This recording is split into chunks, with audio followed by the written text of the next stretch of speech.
Hey, it's me, Alita, here at Alita Art Studio, and I am going to be sharing with you today on our Technique Tuesday on how to mix the perfect gray, or 50 shades of gray, however you want to put it. So stay tuned and I will show you how to mix the perfect gray.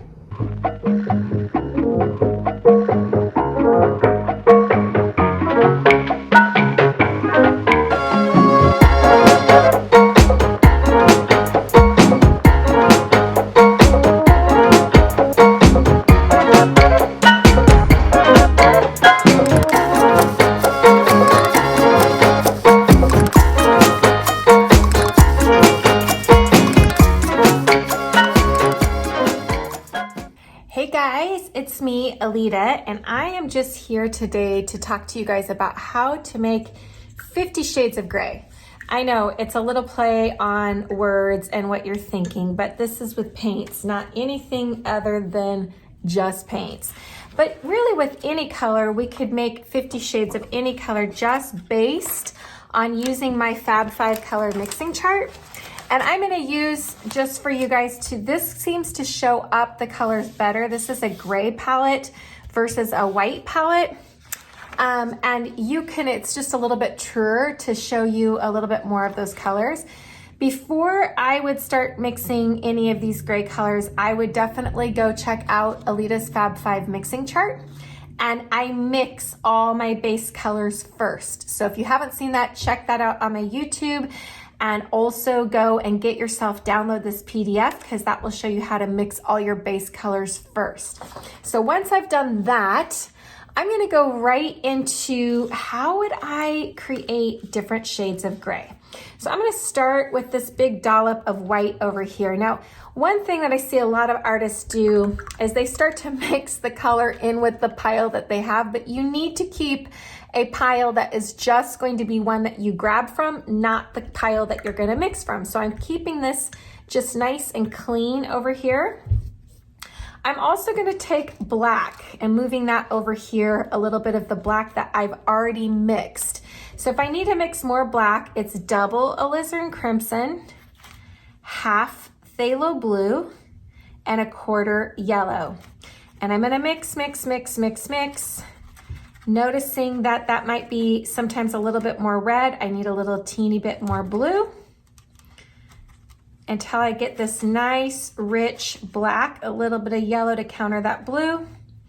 And here's the thing about black. Black is not always perfectly black. If you look at it, it's gonna have shades of red or little shades of blue in it, but I think you can see that it's pretty close to a nice rich black here on my palette. I'm using my paper towels to dry as I go here. I'm a really pretty lazy washer with my brush, but you guys should you should clean your brushes every time. I'm gonna clean, dry it. Same thing with my brown. As you can see on my palette, I've got a lighter brown and a darker brown, and to make brown, you just walk it on down to make brown. So equal parts cadmium red, equal parts phthalo blue, and equal parts yellow, and I mix those three together, and I'm gonna get a nice, rich, dark brown. So I'm gonna actually put this nice, rich, dark brown right here on my palette, and I'm gonna add some yellow to that brown too, and a little bit of red to make more of a sienna brown, and I'm gonna put that over here. So I've got like a sienna brown and a dark chocolate brown and a black and some white, right? So I'm gonna grab that and add that here. Okay, I'm gonna clean my brush really good. And my palette is what I use to mix all of my colors, but right now I'm just interested to show you guys on how to mix some different grays. So I'm gonna make sure my brush is nice and clean, dry off any excess water or paint. And this is where the fun part begins. So I'm gonna take a little dollop of my black, right like this, and I'm gonna grab some white and just start mixing that. Now I can see right off the bat that this is pulling more of a blue gray, okay? If I wanna counter that kind of bluish color, I can add a teeny bit of my red to that and a little bit of my yellow. We're talking a little minuscule amount. And that's gonna probably start turning it a little bit more of a true gray. Okay, so almost to the color of my palette, really. The yellow really helps it.